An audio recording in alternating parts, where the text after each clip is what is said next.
Now, obviously, you've clicked on this video because you're interested in watches, and in particular, luxury watches. But let's be honest, all watches are luxury items. That's what they are. There's no practical purpose for any watch these days. You got a number of different categories, right? You have your pilot's watches, field watches, dive watches, dress watches. I mean, it goes on. But the only watch that really makes any sense today is a dress watch. And I use that even loosely. But really, it's a dress watch because all watches really are now are jewelry, right? They're adornment. They have no practical purpose in this day and age. Dive watches are the most popular style of watches amongst collectors, but do you really need a dive watch? No, you do not need a dive watch. I'm a PADI certified diver, and I've gone diving with dive watches on because it's fun. I'll set the bezel, for the fun of it. But realistically, every time I've gone diving, I've had a dive computer with me that gives me far more information to a much greater accuracy than any watch can give. So I don't need a watch. I just own them, so I might as well wear it while I go diving because of the nostalgia of it. But really, it's unnecessary. So today I want to talk about a watch that doesn't pretend to be something that it's not. It's a truly luxurious watch. Right? It's a watch that when people see it on my wrist are like, wow, that's one beautiful watch. The question I get about it most often from other people is that a Rolex? Because immediately they recognize it as a expensive piece of jewelry, which is what most people see Rolexes as. But what's funny is if you go on YouTube and you look up a number of watch videos, you're going to come up with comparisons to brands like Rolex and San Martin. And in some cases, some of those reviewers will give certain edges in categories to the San Martin. Crazy, right? But really it isn't. Because there are a number of Rolexes and there are a number of AliExpress brands that basically do homage versions of these Rolexes that don't look much different to the naked eye. They really don't. Until you get right up close, you don't notice much differences. And in some cases, you've got these guys saying that the homage is slightly improved in some areas. And that's because the majority of watches aren't designed to look particularly luxurious, right? They're trying to be true to how they looked originally.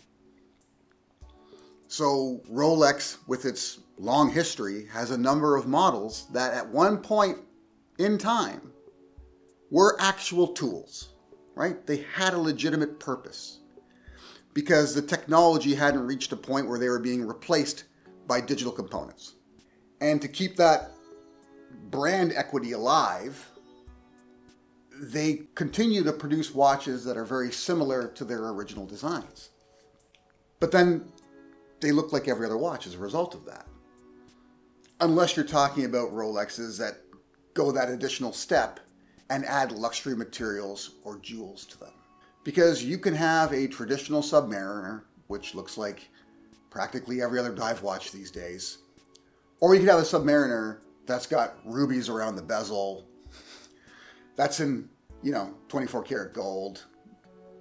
Then it's become a purely luxurious jewelry item. But really, whether it be the basic Submariner or that heavily adorned one, they're both luxury items. These are not really tool watches. At least they're not designed to be used as such anymore. Because we have modern replacements that are far, far superior. So today I want to show you a watch in my collection. It's one of my favorite watches in my collection. It's definitely the most valuable watch in my collection. But it's also the most obviously luxurious watch in my collection, and it doesn't pretend to be anything else. It really doesn't.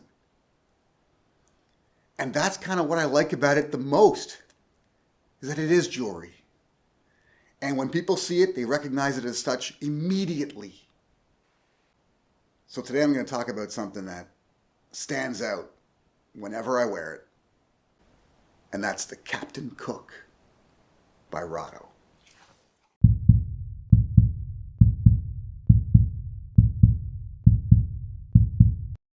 So the first time I saw a Captain Cook up close was by complete accident. I was actually bouncing from watch boutique to try and find a Hamilton Intramatic two-hander. And that's because I saw one on auction and I was considering bidding on it. But I wanted to see it up close and I wanted to try it on wrist. And I can't remember which store it was I entered first, but looking through their watch counter, the first one I came across was the Rado Captain Cook because it stood out to me, right? It grabbed my attention. It shone like no other watch in that watch case with the boutique lights hitting it, right? It was that beads of rice bracelet, the high-tech ceramic bezel, that deep green dial, and I'm a fan of green dials. Amy actually loves green dials, so she was taken by it as well. Immediately, she even kind of said, wow, what watch is that? And so, of course, I answered her. I said, it's Rado Captain Cook. She was like, wow, it's a beautiful watch. And I said, oh, yeah. But I kind of left it at that. I did take a second look at it because it did grab me. But I wasn't there to see this watch. I was there to see a Hamilton Intramatic. And they had one. So I got them to take it out of the case. I tried it on. I looked at it. But it didn't really appeal to me. And I think it was for two reasons. And the first reason was because I had already seen the Rado Captain Cook, and it was kind of stuck in my mind. And the way it shone amongst all those other watches set it apart from that, especially the Hamilton, which doesn't have anywhere near as much of a high polished surface as this watch does. And secondly was that two-hander thing. I couldn't get past it.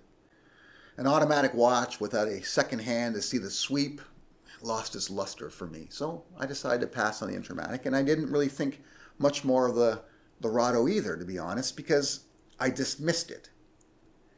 And my reason for it has to do with something I mentioned in a previous video, and that sometimes as a watch enthusiast, as a watch collector, you can know too much. And I already knew too much about this watch. And one point in particular would keep me from pulling the trigger on this watch for a number of years, actually, until I better understood what appeals to me in watches and what watches really are. And that's what this video is basically about, is watches are jewelry, they're luxurious items, and you should wear them as such and understand why it is you're buying each watch. So the one point of contention that really kept me from pulling the trigger on this watch for a number of years was that Powermatic 80 movement under the hood. Because I'm not a fan of the movement. At least I wasn't. I'm still not a huge fan of the Powermatic 80, but I understand why it's in the Rado Captain Cook, and I understand why it's in so many of the Swatch brand watches. Now, I didn't like it because I saw it as cheating, okay? To me, it was like pulling a fast one on the watch community by taking their workhorse 28-24 movement and slowing it down from 4 hertz to 3 hertz in order to get that 80 hours of power reserve. And don't get me wrong, it's a very clever trick they've pulled here, because 80 hours of power reserve is very impressive, right? You don't get too many watches outside of the Swatch Group that have that kind of power reserve attached to them. And at one point, previous to the Powermatic 80, if you wanted a watch that had over 65 hours of power reserve, you really had to pay up for it. You had to, because it took a very expensive movement to do that. So ETA, taking their workhorse movement that they've produced over and over and over again and absolutely mastered, and slowing it down to 3 hertz in order to get that 80 hours of power reserve, allows them to create a movement at a very affordable price to them that has that 80 hours of power reserve. And that's why it's so appealing for them to put it in so many watches.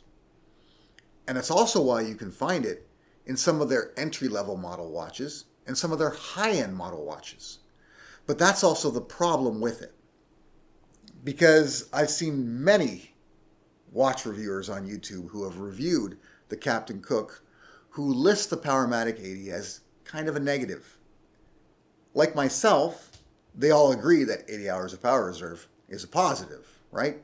You're not going to say anything bad about that, but dropping to a 3 hertz movement and a movement that can be found in watches like a Hamilton Cocky Field for, less than $600 in an expensive watch seems like a bit of a cop-out to a lot of us.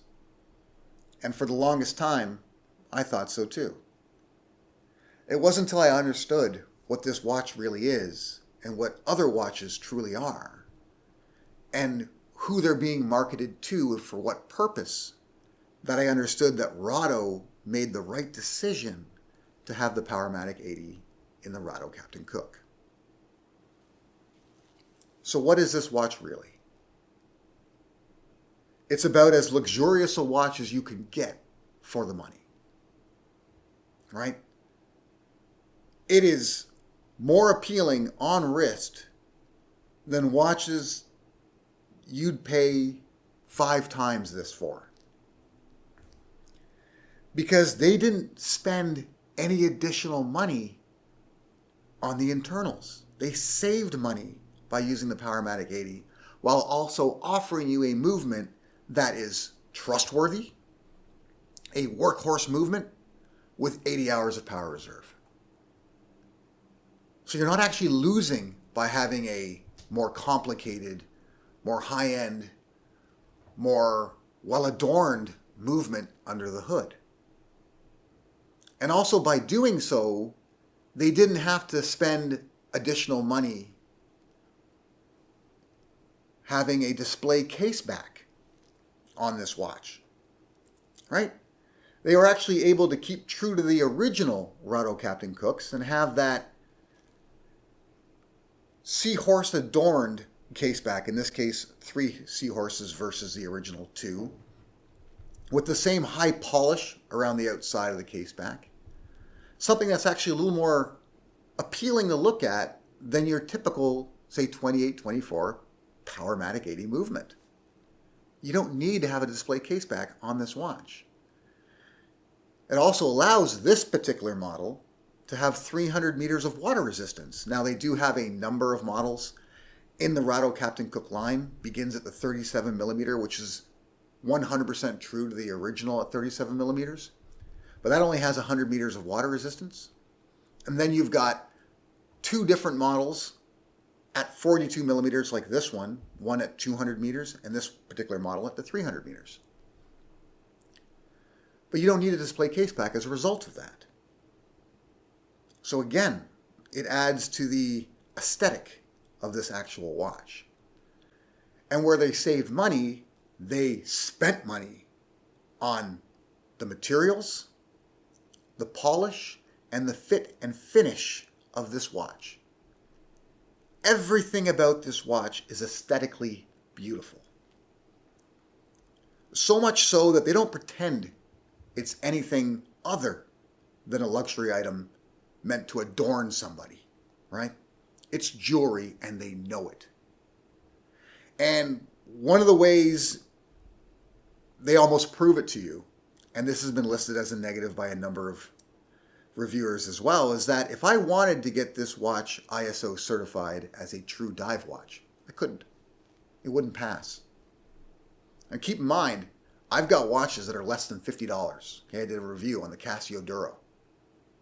That Casio Duro would probably pass ISO 6425 certification. It probably would pass it. Because that Casio Duro has 200 meters of water resistance. It's got a screw down crown. It's got a fully loomed face with a unidirectional bezel and a lume pip on the bezel to mark where it's at. It would probably pass ISO certification. This watch wouldn't. Even though this watch has 300 meters of water resistance, and that's really just a peace of mind thing, to be honest. It's still got the screw down crown. It's got the fully loomed face, and a fair amount of lume, to be honest. A unidirectional bezel, but no lume pip on the bezel. And because of that, it would never pass certification. But Rado doesn't need it to pass certification because it knows full well that you're not going to be using this as a dive watch. That's not what it is, right? The reason it has the dive watch features is because the original design had the dive watch features, and this is a sort of throwback to the original Captain Cook. Everything about this watch is designed to be aesthetically pleasing, and you didn't need a lume pip on the bezel to get that. What you needed was this, now famous to them, beads of rice bracelet that is fully articulating, absolutely beautiful, almost drops straight down. The true to the original case back with the seahorses, right? The boxed sapphire glass that gives it that sort of old school aesthetic. The high-tech ceramic that they use. And that ruby looking Rado logo that changes its position depending on the motion of the watch during the day at the 12 o'clock position. They go as far as making sure the clasp is aesthetically pleasing as well. And this is another point of contention among people who've reviewed the Rado Captain Cook. They freak out over this clasp. And they see it as a negative, but I understand exactly why Rado's done this and why I see it as a positive. This clasp is about as thin as the bracelet itself. It's seamless when on wrist, right? It doesn't add any additional bulk. It looks aesthetically perfect when you're wearing it. But when you open it and take a close look, you realize, wait a minute, this clasp does not have any quick adjustment on it. It doesn't even have little notches or holes in the side to adjust the bracelet. There's zero adjustment on this clasp. And so many reviewers see it as a negative. And I fully understand why Rado's done this.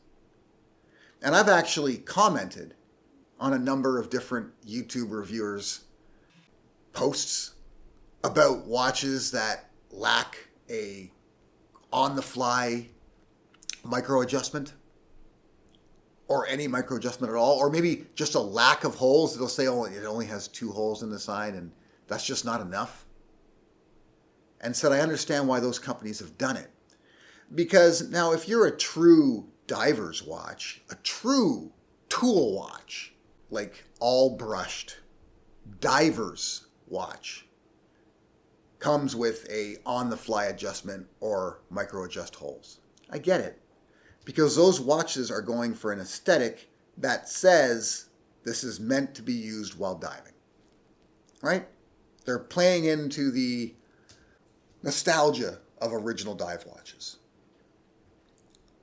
But most watches that you're going to spend significant money for are not meant to be utility pieces, right? They're meant to be luxury items. And who needs an on-the-fly adjust for something you're wearing as jewelry? And me, personally, I actually like wearing my watches snug. So you'd think, especially living in Toronto, Ontario, Canada, where we can get 4 seasons in a day, that not having some form of on-the-fly adjustment or micro-adjust would be problematic for me because of wrist swelling. Well, I don't know if I'm an alien or not, but I just don't seem to get it. I had this size to be snug. It's always snug. It never constricts my wrist no matter what the weather change is. And I've never felt it feel too loose. So maybe that's just me. But I've never really needed micro-adjust. I'll use a micro-adjust if it's available to me and I'm sizing a watch myself. Just makes it easier. But if I'm going to have a watch of this caliber that I purchased from an authorized dealer, I'm going to have them size it to my wrist at purchase and size it right and never really worry about it again. Now, truth be told, this is the only watch I actually wear on a bracelet all the time. Most of my watches, I'll take the bracelet off and I'll switch to straps because I generally prefer straps. But I understand that the bracelet on a Rado Captain Cook is as important as the watch itself. It's part of the overall aesthetic of this piece. And so much is put into the bracelet's design and that clasp design to make it absolutely seamless that it's almost shameful to remove it. There's only two watch brands that I really associate with beads of rice bracelets, and that's the Rado, the Captain Cook in particular, but also Doxa. Now, some of you will say, oh, what about Rolex, right? What about their beads of rice bracelet? I get it. They have gorgeous beads of rice bracelets, but I never really think of Rolex because I've never really been in the market for a Rolex. I've never wanted to spend that much money on a watch. And Rolex, when I think bracelet, I think oyster. That's what I think. I don't think beads of rice. I think oyster. That's the bracelet that if I had a Rolex, would be the bracelet I'd want attached to it. But when I decided I was going to buy a Rado, this is the only bracelet that was in consideration for me. That's it. And on wrist, I understand why. So getting back to what had stopped me from buying this watch being the Powermatic 80 movement, but what eventually got me to buy this watch was understanding that this watch is to be judged on the whole thing, right? On the completed package. When you put this watch on wrist and you admire it, just like everyone else, the first word you think of is luxurious. That's what you think of. That's what comes to mind. Is that they didn't cut any corners when it comes to the appeal aesthetically of this watch. The high polished case shines. And then you get a different sort of reflection because of the high-tech ceramics that they use in that deep pool of a dial. The pop of ruby color on the logo at 12. The beads of rice bracelet, the way it just reflects the light from all different angles, and that slim clasp to finish it off. The complete package is perfect. This is not a watch that's meant to be judged by the sum of its parts. It's meant to be judged by the complete package. And when you do that, it's hard to fault it. It really is. So I won't make that mistake ever again. When I see a watch that's aesthetically perfect to me, it's going to make it in my collection. It's going to be one of the 6 watches I end up owning. Because why wouldn't you want that? How is that not what we're after? Now, going back to the comparison watch I brought up, the Hamilton Khaki Field, which most of you know is not my cup of tea. But you have to understand what that watch is offering. That watch is a sum of its parts. What you're getting for the money there is a Swiss-made watch. Check. By a reputable brand. Check. With an ETA movement. Check. That offers you 80 hours of power reserve. And that's a bonus. What you're not getting is a truly beautiful watch. It's simplistic in its design. Doesn't have applied indices. Isn't really high polished. Right? But it does serve its purpose. It's legible. It's quality. And it's true to its original design. There's nothing wrong with a basic Hamilton Khaki Field. And you get what you pay for. But don't kid yourself. You get what you pay for when you buy a Rado Captain Cook. Let me know if there's any watches that you're considering that maybe you haven't pulled the trigger on because of one particular element that maybe you should. Let me know in the comments. And if you haven't yet, please subscribe. We're growing quickly. We want to bring you along for the ride. We will be doing more watch reviews, of course, and if you've followed the channel, you'll notice we do a lot of travel reviews as well, and we try to include some watch talk amongst the travel. I kind of make an effort to visit brands that are local to the places I'm going. So do yourself a solid, subscribe, and click the notification bell. Till next time.